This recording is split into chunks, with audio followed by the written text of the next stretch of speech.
I showed y'all those two diagrams. The first one, or at least let's talk about the balance sheet. All of you, if you haven't, or if you have, maybe you need to do it again.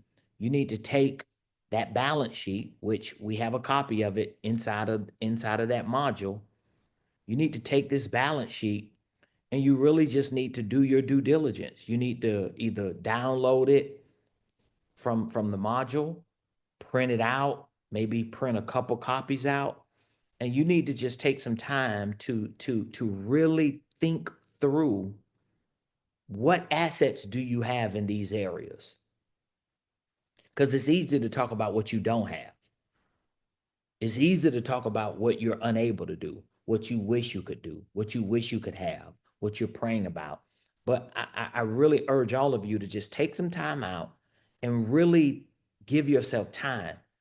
Now, again, you gotta become a thinker in this season. The people who are thinkers and then who reinforce thinking with doing, they're gonna thrive. So that means you might have to shut everything down, TVs, radios, phones, and you need to just sit down and give yourself a window to really dig into what are the assets that I have?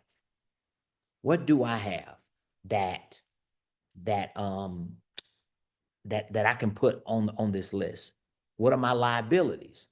And if you really take time to look at all your assets, all your liabilities in each of those categories, it's better at that point for you to put a game plan in place.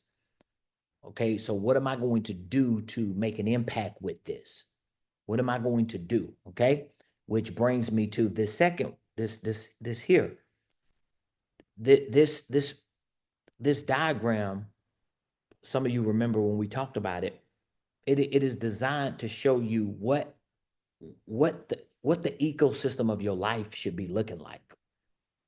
But I want you to see what it starts with. It starts with creating value.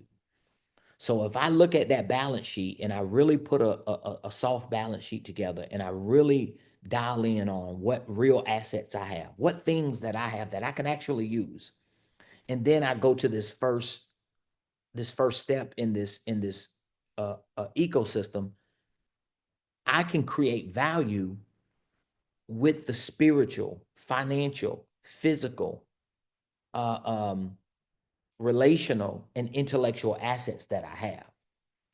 Whether you are a stay-at-home parent, unemployed, a student, whether you are a W-2 employee, contractor, preacher, you can be some kin to the Pope. It don't matter. The rules still apply. And then you start, and I'm not even gonna say doubling down because doubling down is not enough. What we need to start doing now is we need to start really putting as much emphasis as we can on how can I create as much value in those areas or with those categories that that I just did an exercise on. So how can I create value spiritually? What spiritual assets do I have that I can just give to people and be very bold about it and do it in a way that makes me stand out? Do it in a way that triggers shock value. Okay. Um, Financially, what financial assets do I have? What things that I have financially that I can utilize or repurpose in a way that could give me more value and give other people more value or give what I want to build more value?